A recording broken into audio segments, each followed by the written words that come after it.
झाडावर बघितले कोकम पूर्ण पिकले होते आणि मग ते काढून आणले. आधी झाले होते करून, आता परत आणले. ते थोडे उरलेत. हे असे पूर्ण पिकलेले होते. असे त्याचे 2 भाग करायचे आणि असे छान त्याच्या आत त्याच्या बिया असतात त्या काढून घ्यायच्या.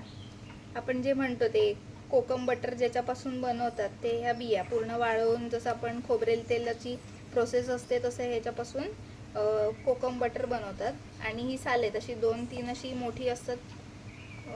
मोठे तुकडे करून घ्यायचे आणि आता ते मी वाळत घालणार आहे उन्हात.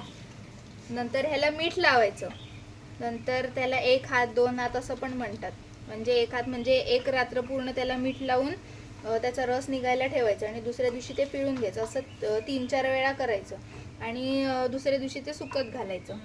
आणि जेव्हा तुम्ही हे करत असाल तेव्हा एकतर हँड ग्लोव्ज घालत जा किंवा हाताला तेल लावत जा.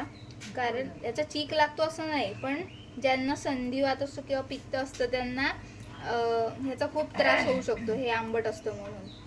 तर अशी ही कोकमची प्रोसेस असते. आणि हे बघा माझे हे आधीचे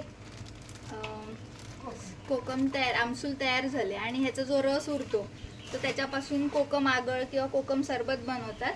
आणि गोड कोकम पण बनवता येतं. सेम प्रोसेस, फक्त त्याला मिठाच्या ऐवजी साखर लावायची. ते मगाशी मी जे कोकम फोडले, म्हणजे त्याला रातांबे पण म्हणतात किंवा रातांबा, तर आता ते मी सोलून झाल्यानंतर हे बघा असे उन्हात प्लॅस्टिकवर वाळत घातलेत. काही जण ते विरी असते सुपारीची त्याच्यावर पण वाळत घालतात.